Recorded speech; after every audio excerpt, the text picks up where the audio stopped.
Joining us, both Florida guys. China Smith is a 2026 Florida Boxing Hall of Famer.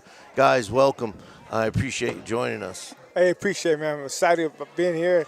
It's just an honor, man. What can I say? We'll get it together. China, I'm sorry. I got Chelo over here. It's like, China. All right, finally, you okay? I'm here. All right. Yeah. Okay, China Smith. What does it mean to you for getting in the Hall of Fame, especially after your career?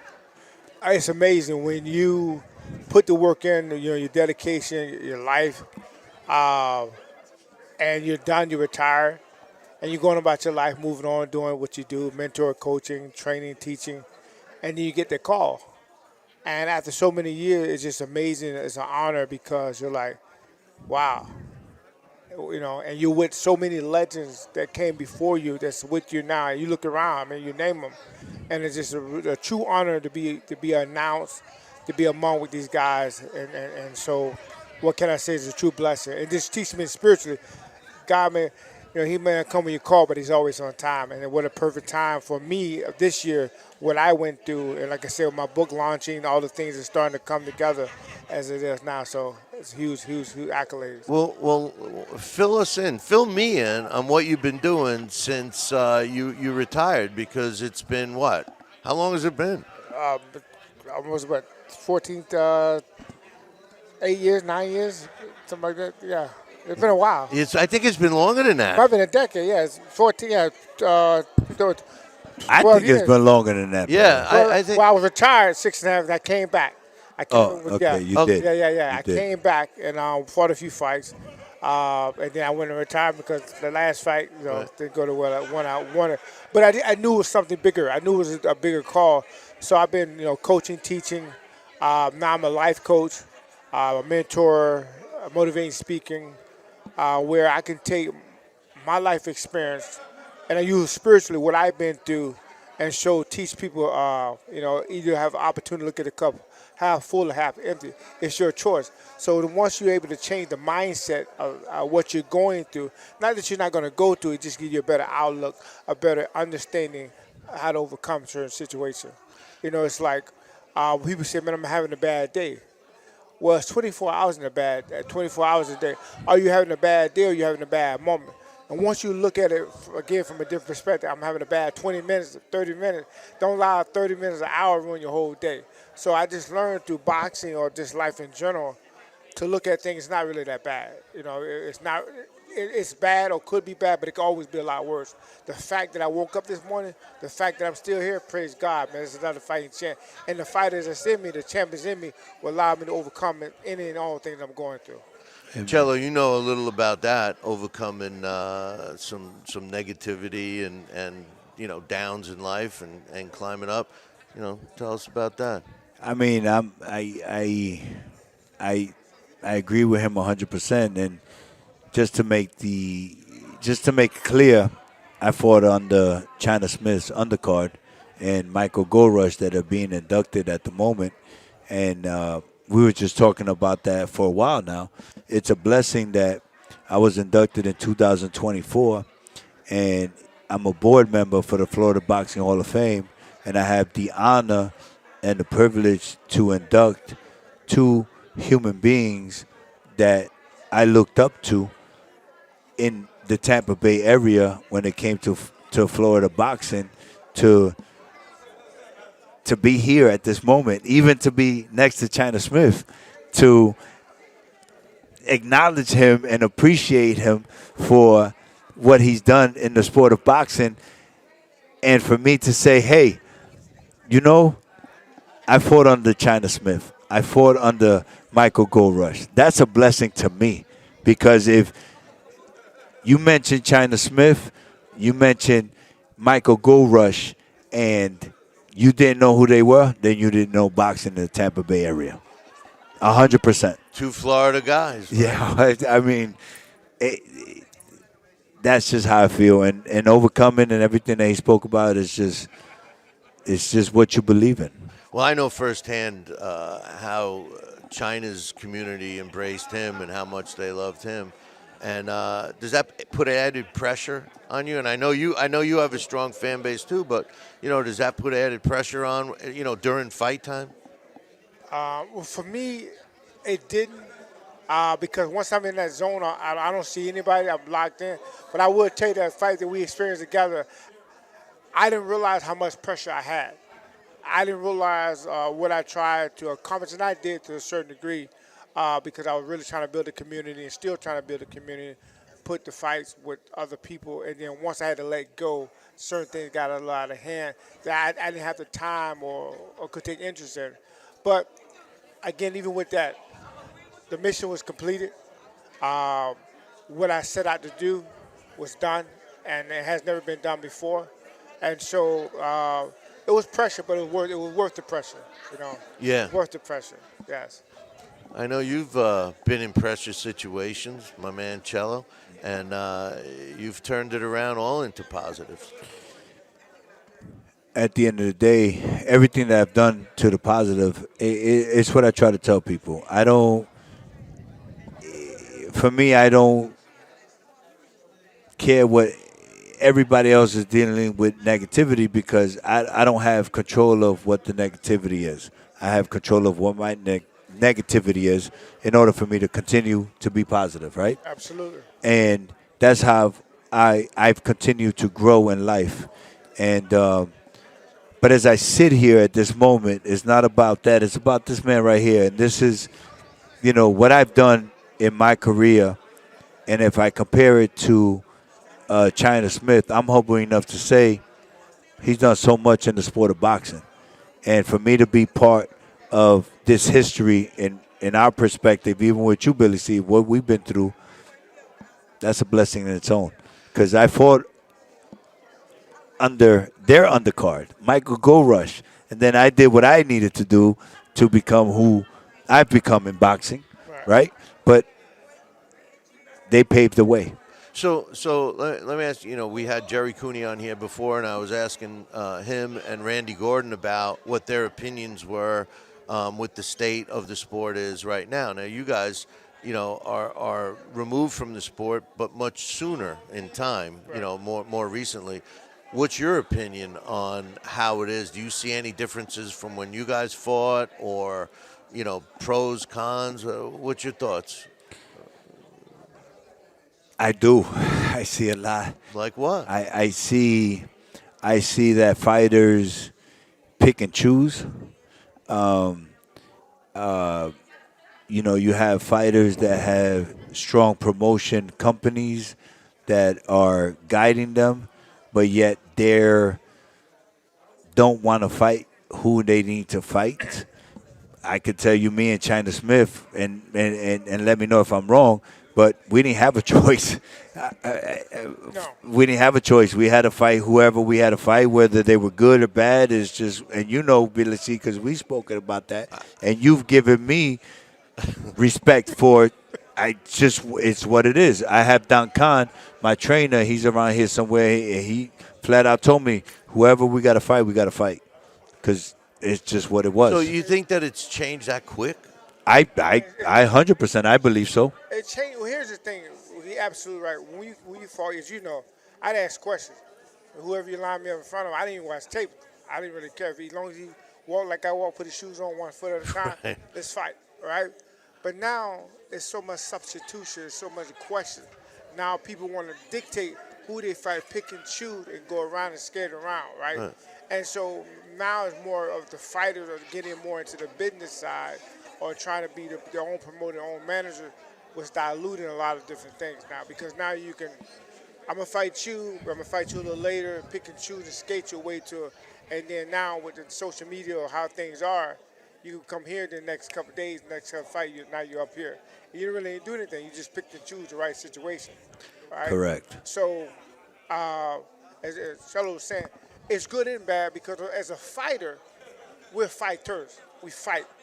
But as a promoter or want to get the accolades or get the money, you just fight whoever, fight whatever. So it's kind of set up design. Well, you mentioned something about social media. Do you think social media plays an important part in the promotion of fighters today? Well, a lot of them are self-promoting. Basically, promoters aren't promoting anymore. The Right. fighters promoting for themselves. Right. And and what I've noticed, and I'm gonna say, China, correct me if I'm wrong, because we're both fighters, or we were fighters. We were still, yeah, 100%. You have these fighters that are pretty much create a social media presence that they don't need a promoter. I mean, I could sit here and name fighters, but I'm not going to do that. But I'll name one. go ahead. Ryan Garcia. 100%, and Ryan he's Garcia. great at what he's doing. You know, so isn't it funny what he just brought? We were just talking about is China Smith, Michael Gorush, Chelo, Alonzo, sold out every single time we fought locally in the Tampa Bay area. Would you agree or disagree? I agree. We didn't have social media. Can you imagine if we had social media, what us three would do? You know, it's actually an interesting question, and the reason why is because a lot of fighters. I know Mark Allen Baker's here. He's going to be coming on, and he's in an area where, in my opinion, one of the last grassroots promoters still promotes, and that's Jimmy Birchfield. And he's still going and selling tickets and making his money from asses in seats, Right. and his sponsors that come back, and you know about that. I think boxing needs more of those promoters, and I just don't think they're out there. Well, it's right. I think it's hard. It's challenging now because of the quick overnight success. Not only the quick overnight success from fighting, but the quick overnight success by celebrity. And certain celebrity people came into the boxing industry and took it from here to here because of the following, the fan base, and certain things where we get certain fights and certain things, recognition that, wow, if they can do it, why not? Why wouldn't I want to do it? Why would I not follow that game path or that path? Because that's the quicker way to success, the quicker way to a financial situation where we had to go up, we had to fight, we had to study, we had to train, we was out 6 months to 2 years to work on your thing. Now you can do it overnight. I mean, we're literally like 2 or 3 months and game change. But they don't fight. They're fighting less. Yeah. They're fighting less. Correct. So, again, I'm going to say it with China. When we fought, there was nothing. Billy, we've talked about it when you interviewed me the beginning of my career. The skinny version. Yeah, the skinny version. You gave me props because you looked at my record. You're a boxing historian. I fought whoever I had to fight. At the end of the day, I had no choice. I'm not going to fight him. At that point, who was I to say, who am I going to fight? What am I going to do? Right. You didn't have that. No. We just had to fight so that you could become China Smith, so I could become Jose Chelo Man Alonzo. And all Duncan told me is, you fight whoever you got to fight. I didn't have no say-so. Now 4-round fights dictate who they fight. It's crazy. And then I'm asking you, why aren't there any small promoters anymore? Because they can't afford to be. It costs too much. It's too many headaches to be negotiating 3 hours for a 4-round fight. Okay, so after talking about all of that, we really wonder why we don't have boxing the way it should be. If you don't have the small promoter promoting local fighters first, the big fighters, right? right. Local fighters have to get a following, Yeah. Right. People, Right. and then you move. I mean, back in the day, you had fighters that made a career from town to town. Right. And then, they would work their way up and fight, New York against Chicago or something like that. We don't have any of that today. Nope. Not here. Nope. I think if somehow that could work, if somebody did that, Right. I think boxing would be mainstream sports again. I'll give you a perfect example. I just met Lou DiBella, and actually That's right. I've met him before, but Lou DiBella, I met him today, shook his hand, and like you said, I worked my way up to fight in another state. I fought in Chicago, I fought Lamar Russ, and I lost. But I fought. I did everything I had to do, and I was in Carolina, Carolina, Puerto Rico with Duncan training, and fights fell out. I'm going to fight. No, this fight is not going to fight. Then Lamar Russ was undefeated. I was undefeated. You know how it is when it's undefeated. Nobody wants to fight you because you're undefeated. Right. Doesn't matter who you fought. It's just mentality is gonna say, "Hey, I'm not gonna fight." So this guy was undefeated. I come from nothing, so I wanted to. I want to become something.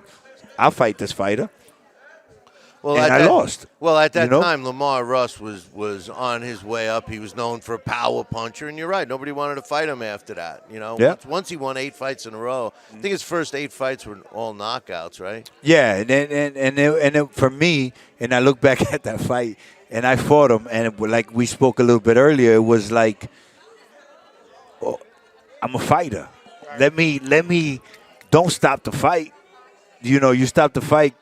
How many fights have you seen that should have been stopped but are not stopped, and then fights that shouldn't be stopped are stopped? That's what happened to me, man. Well, and I heard him a few times, but I mean that was years ago. I lost the fight. No excuse. It is what it is. But what I'm trying to say is that for me that was fighting. And I did what I needed to do. You did what you needed to do.